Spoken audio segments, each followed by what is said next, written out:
Please stay away from me. So welcome.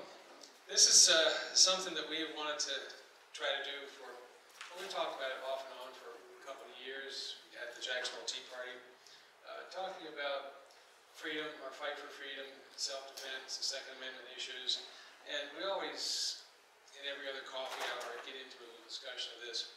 So this is going to be a fairly informal presentation. We will have question and answers at the end, but if in the middle you see something that doesn't ring true, or if you have a question about it, raise your hand and we'll put you on. You'll be able to speak. If you speak loudly, we won't use the microphone. Otherwise, with this crowd here, we may have to use a microphone. We are video recording this. It may show up on our YouTube website. Depends on how good the video comes out. So, we're going to illustrate these general topics, and we'll talk about our fight for freedom in the Revolutionary War, and oddly enough, the Declaration of Independence, since tomorrow is Independence Day, and the Constitution. Take a break after talking about the Constitution, then we'll go into the fight for freedom, which was an armed rebellion against a despotic ruler, and why we still need to maintain our firearms, but what's happening with gun control, either pro or con regarding firearms. And at the very end, we'll talk about defense, and that's going to be personal defense, self-defense, defense of the family, friends, neighborhood, even community, and the nation. Because as an armed individual, you could become an important key in any defense scenarios. So let's get rolling on this. Could I say one thing first? Yes. This is sort of Is your mic on? no, because I'm going to be. We can hear you. You can hear me. I can speak loud enough. Speak up. That a fun type thing, since tomorrow is Independence Day.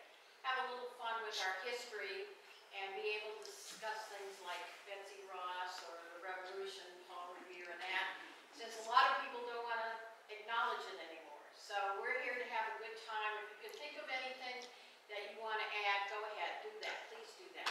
Yeah, I just want to know what the significance of that weird flag in the back is. Well, they didn't know where they were going, so they made it in a circle, you see. So there's a never-ending struggle for freedom. How's that? Does that answer your question? That's my answer. There might be some people that don't know about that flag and what the controversy is nowadays. Yeah, that was Betsy Ross to me. I Growing can't- up, that was never a controversy. I can't tell you what the controversy is. That controversy is in the minds of some people who maybe can't deal with reality or something like that. So anyhow, that's, this struggle for freedom, for independently regulated and controlled countries, groups of citizens, started long ago before our revolution. We had the Magna Carta and Greek philosophers all talking about this possibility that the citizens could govern themselves. And it took a lot of trying, a lot of errors, until things got rolling in our era, starting about 1750 or so, and led up to our fight for independence and freedom. And it began back here with Yankee Doodle. Does everybody recognize this painting? It's called Yankee Doodle, and the thing is that Yankee Doodle was a disparaging term used by the British regulars to describe the colonial militia. They were just a bunch of, well, they had some disparaging connotations to it, but they were Yankee Doodles. But then the colonials turned it around and used Yankee Doodle as basically a marching song to throw it back in the face of the colonial, the British Army. So the Yankee Doodle marchers started marching about 1750, and the fight was on.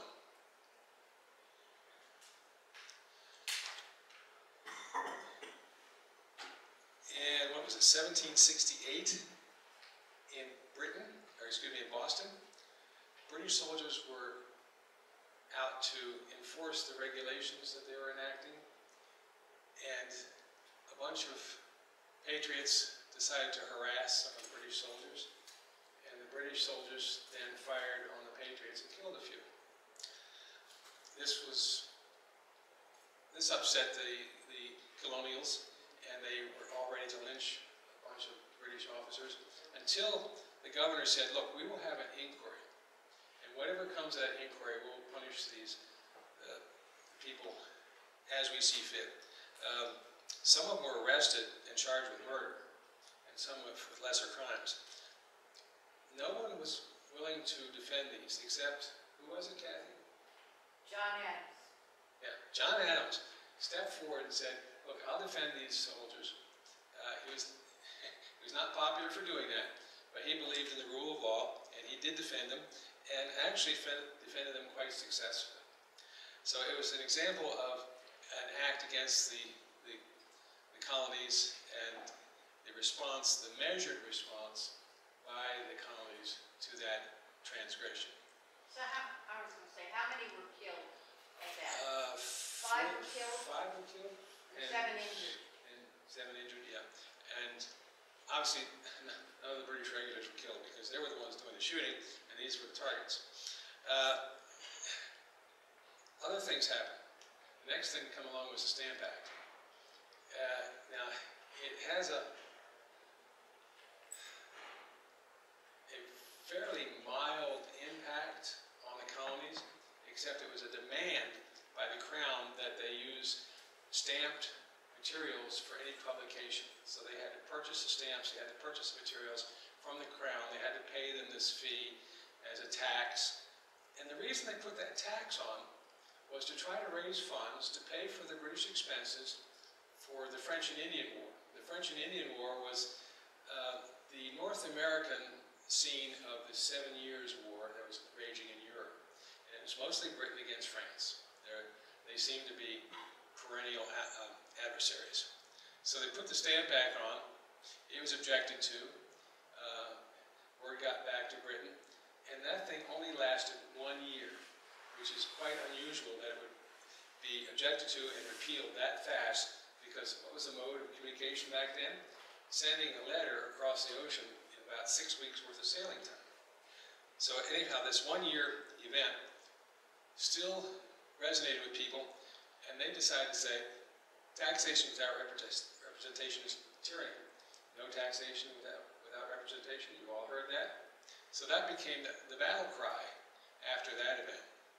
But we're not finished, because shortly thereafter, a bunch of Indians, actually colonials dressed as Indians, decided to raid several merchant ships in Boston Harbor and dump several tons of tea into the harbor. So this is the answer to one of the questions that was posed in the advertisements, in the News and Guide, and on our flyers. What was brewed in Boston Harbor? What revolution was brewed in Boston Harbor? By whom? It was by the Indians. No, they were Indians. Don't confuse the matter. Sam Adams was one of the great rabble-rousers. He came up with some pretty good lines. And this one is kind of interesting because it still prevails today. He's saying here, it does not require a majority to prevail, but rather an irate, tireless minority keen to set brush fires in people's minds. Think, is that going on today? It is, in a lot of aspects, on all sides of the argument. We'll meet this guy later on, but Paul Revere and Dawes, was it Samuel Dawes? William Dawes. William Dawes and one other person were the writers who found out about a plan by the British to send their troops north out of Boston to Lexington and Concord with a specific goal to arrest rebel leaders and confiscate arms and ammunition. Now, rumor has it that they found out about this through some pillow talk between General Gage and his New Jersey-born citizen wife, Margaret, what was her name? Thatcher? No, Margaret Gage, Margaret something Gage. Anyhow, she leaked the story to the colonials. And they And they sent out the riders to try to alert the targets of the raids up the coast, up through New England rather. And they did. So who was General Gage? General Gage was the Governor General of Boston at the time, who was executing the British orders to control the town. And so the British forces marched north to Lexington and Concord. And you probably heard a little bit about that. How does that line go? From Longfellow's poem? On the 18th of April, 75, there was hardly a man alive who remembered that day, that hour, Yeah. that ride. Paul Revere. Yeah, it was the poem of Paul Revere's Ride. So that was set up, and the troops marched north. They encountered the colonial militia first in Lexington Green, about 70 or so colonial militia with arms. They were ordered to disperse by the British forces. They were starting to withdraw, and somebody fired a shot. They still don't know who fired the shot, but that was the shot heard around the world because it started everybody shooting. It's kind of a normal reaction in a very tense standoff. If somebody fires a shot, there's going to be a lot more right behind it. So several colonials were killed and wounded. The British marched on up toward Concord, and by then the word was widely spread through the militia that the British were on the way. There had been shots fired, time to rally, and so they did. They rallied in Concord and stood them down at Old North Bridge in Concord, eventually. And the British were then fired upon by colonials the first time, and they decided to withdraw back to Boston. So they headed back to Boston. But along that march, they encountered constant harassing fire from the colonial militia. They'd run ahead, take cover, fire from cover, withdraw, run ahead, fire from cover again. And this harassment kept up for hours, and had it not been for a relief column coming out of Boston, they most likely would have been wiped out. This was the first serious battle to start the war. Can I interject something? Turn your microphone, please. I took it off. Because we Jesus. counteracted. I wanted to say something. There was a little bit of difference between the militia and the Minutemen. And I think it was after the Boston Massacre that really aroused the colonists. Not just the people living in Boston, who were kind of known as the rabble-rousers, but the whole Massachusetts Bay Colony. And when this happened, they decided that they needed a quicker defense. So they allotted 1/3 of their people in the militia to be called Minutemen. And these people were to be ready, at a minute's notice out throughout the colony.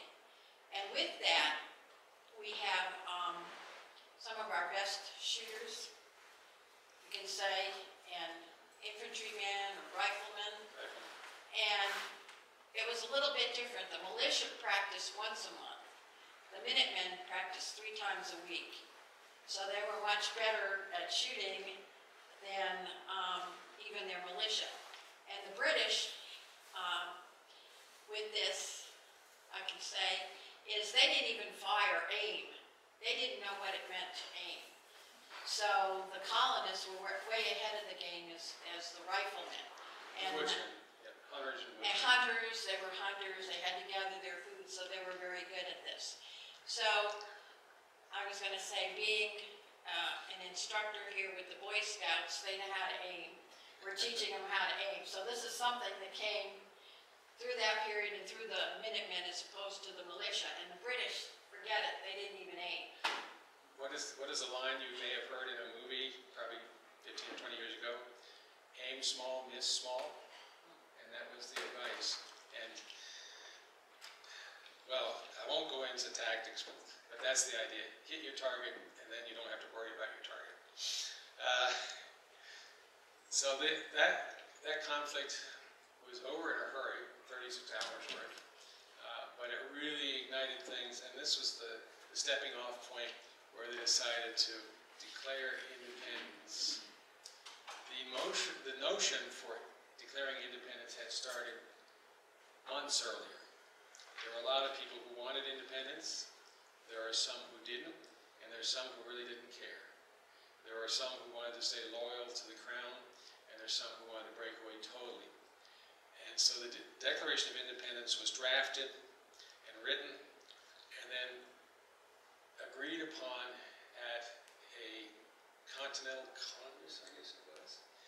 And they voted to adopt the Declaration on July 3rd.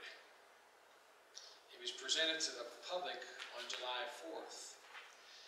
And they had locked themselves in Philadelphia in Independence Hall. That was at that time not Independence Hall, but something else.